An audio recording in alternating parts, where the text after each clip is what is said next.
can we learn from the prophet Daniel?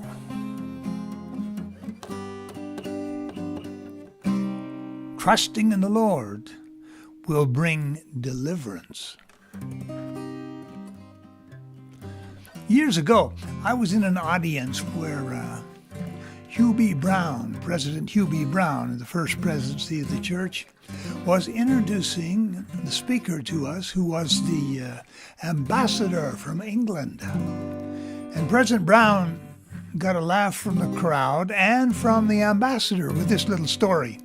He said, our guest, the ambassador, being a sincere member of the Church of England, gathered here among these Mormons, probably feels a little bit like the Democrat that was called to speak at a Republican rally.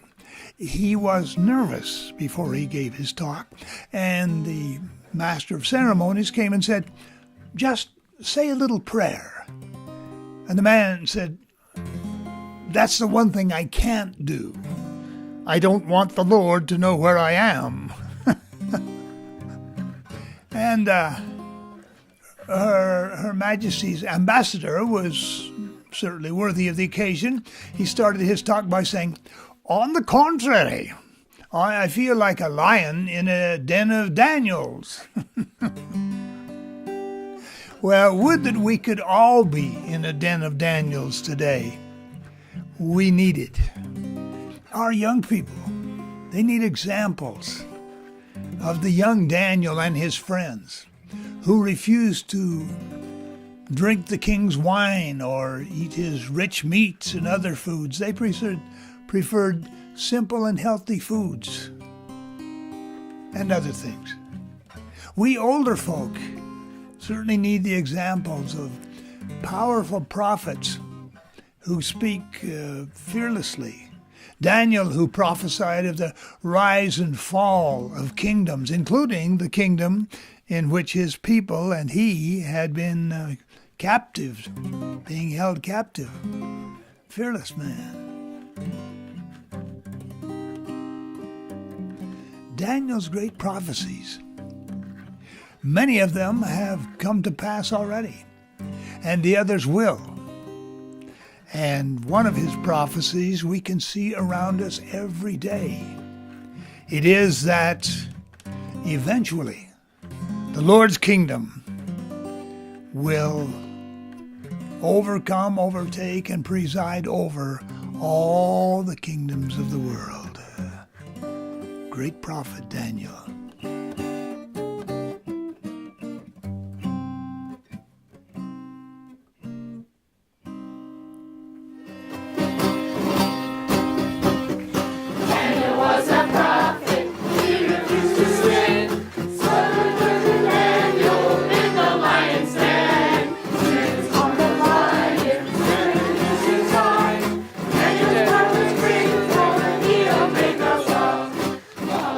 Young people today, as in Daniel's day, are often enticed and pressured to partake of the sins of the day.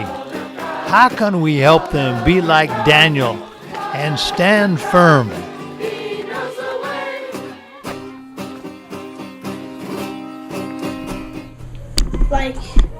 Just today, after I got the priesthood, I felt really, really happy, and later my mom told me that it was the Holy Ghost. But also, I have times where I'm not supposed to do that, and sometimes thoughts come to my mind. Just today, I felt the Holy Ghost by feeling really, really happy. But sometimes the Holy Ghost tells me not to do things, and it makes me feel sick and stuff. And sometimes thoughts come to my mind, and it just keeps coming to my mind, like, do this, do this, do this. Then I end up knowing that I'm supposed to do it. But I haven't had a Holy Ghost feeling for a while after that. Then I started feeling him again. So I had a long pause.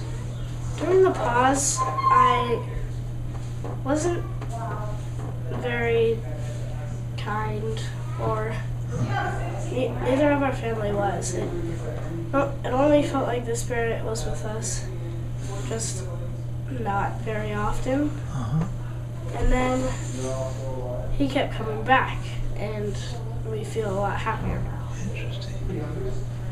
Yes, I think I feel a lot happier. I'm more energetic. Well, I made a goal just a while ago that I would start including people more, and it makes me love them more, and that makes me happier with them. And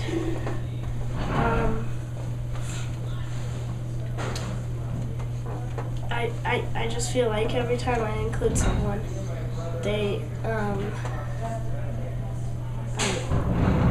they're happy, and I'm happy, and I like it a lot more. Every time I have it, I never realize it till after. It's like I have it, but I'm like, what? No. It's just me. And then later on, I'm like, wait a sec, that was the Holy Ghost. Every time I try to start something, like, I have a really good idea, but then I start doing it, I'm like, wait, we're probably going to get in trouble for this. Anyway, let's keep doing it. And I end up getting in trouble for it.